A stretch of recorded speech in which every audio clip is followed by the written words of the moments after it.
Bonjour et bienvenue dans la chaîne Mathématiques Sciences. Aujourd'hui je prends et expliquer une nouvelle vidéo, donc en mathématiques pour les 3e, dans laquelle ici nous allons toujours parler de probabilité à une seule épreuve, et donc nous allons voir comment on peut calculer une petite probabilité. Alors, comme je vous disais, donc on va ici s'entraîner à calculer des probabilités, et donc là je vais vous donner un autre exemple. Alors là c'est pareil, du conseil que je peux vous donner, vous allez voir normalement quand vous allez entrer sur cette vidéo que c'est la même que la vidéo précédente. Enfin, ça paraît être la même parce que je vais mettre quasiment le même titre.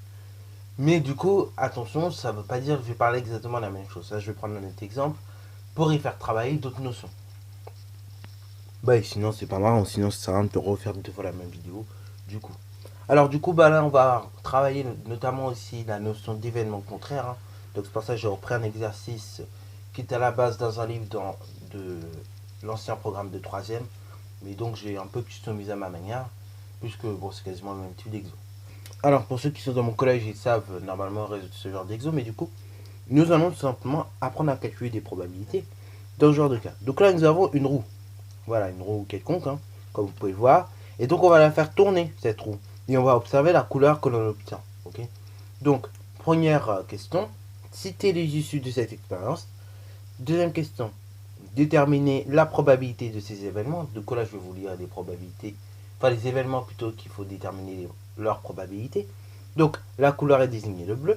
Ça, c'est le premier événement. La couleur désignée est le vert. Deuxième événement. Et troisième événement, la couleur désignée est le jaune. Ok. Donc, du coup, il faut déterminer la probabilité de ces trois événements. Ensuite, dernière chose, déterminer de deux façons possibles la probabilité de cet événement. La couleur désignée n'est pas le bleu. Ok. Donc là, bon, on ne voit pas trop bien l'énoncé, mais on arrive quand même à voir les couleurs. Donc c'est ça un petit peu le principal, ok. Donc là, je vous laisse mettre la vidéo en pause pour réaliser cet exemple. Puis après, nous allons corriger pas à pas. Sur ce donc, c'est parti mon kiki. Alors donc, on va d'abord citer les issues de l'expérience. Alors, les issues de l'expérience, bah, on regarde l'énoncé. On nous dit que on fait tourner cette roue et qu'on regarde la couleur obtenue. Donc là, ici, les issues de cette expérience, donc c'est-à-dire les résultats possibles de mon expérience, ce sera les couleurs que l'on va obtenir. C'est-à-dire donc bleu, vert et jaune. Ok. Donc ça, ce sont les issues. Ok. Donc bleu, vert, puis jaune. Ça, ce sont les trois issues, les trois résultats possibles que vous pouvez obtenir. Donc ça, c'est une petite question vraiment pas trop difficile. Alors maintenant, donc déterminons la probabilité de chacun de ces événements.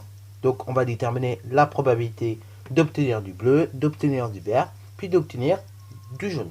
Oui, parce que le terme désigné, c'est la même chose que le terme obtenir en fait. Ok. Donc du coup, la probabilité d'obtenir du bleu, eh ben c'est quoi, hein, je rappelle que pour qu'une probabilité, c'est quoi? C'est tout simplement en gros les chances que, bah tout simplement.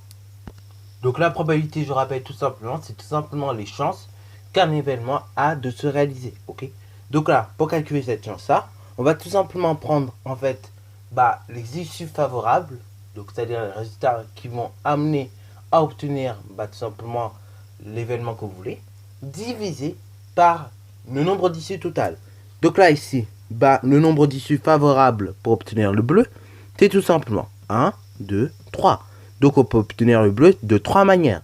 Et maintenant le nombre d'issues total, c'est-à-dire donc le nombre total de secteurs, vous en avez 1, 2, 3, 4, 5, 6, 7, 8.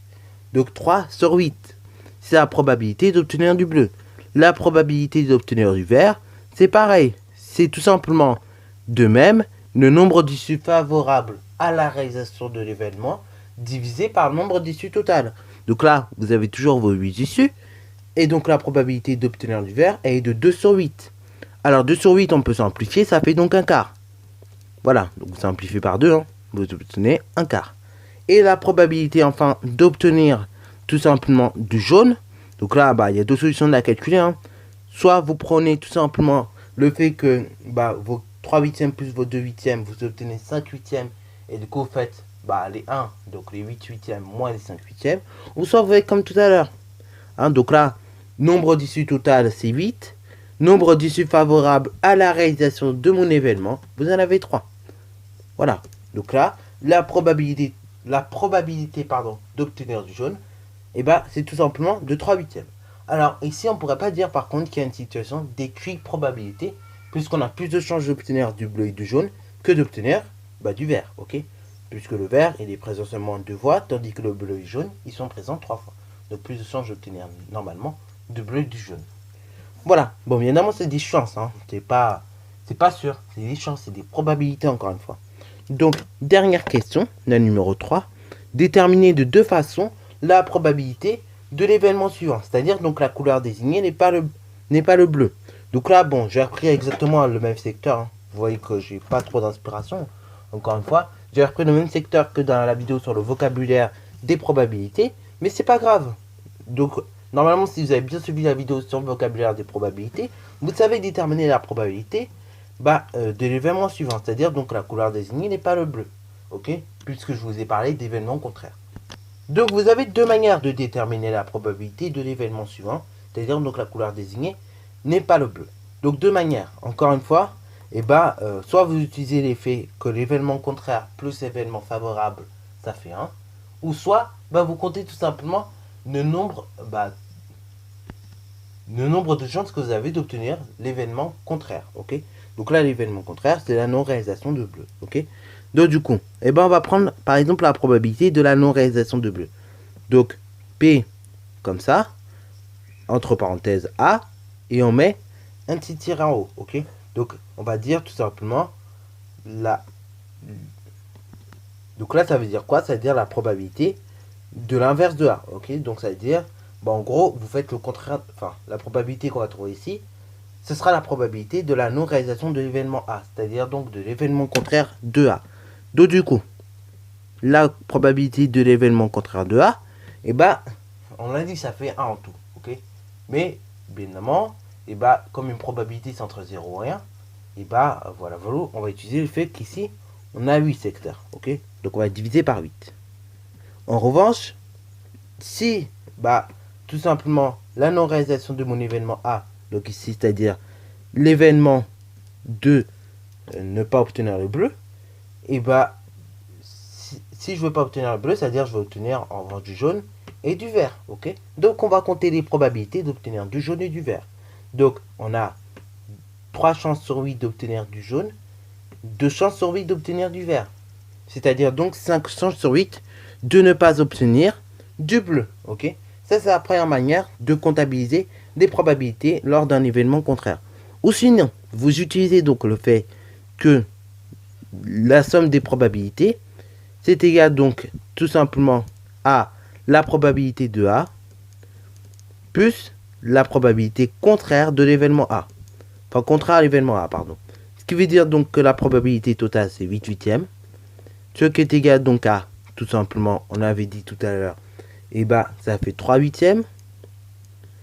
Plus la probabilité de l'événement contraire à A. Donc là, on cherche la probabilité contraire de l'événement à A. Donc on fait une soustraction. Voilà, pour aller plus vite, je vais tout simplement noter le résultat. Mais donc on fait la soustraction de 8 huitièmes moins 3 huitièmes. Ce qui veut dire donc que la probabilité de l'événement contraire à A est égale donc tout simplement à 5 huitièmes. Voilà. Donc là, sur ce, vous avez vu comment on peut éventuellement déterminer des probabilités dans ce genre de situation. Que l'événement contraire là, on peut l'utiliser. Voilà, bon, sur ce, la vidéo est donc terminée. Si elle t'a plu, n'hésite surtout pas à la liker, commenter et bonne chance à toi en mathématiques et en sciences.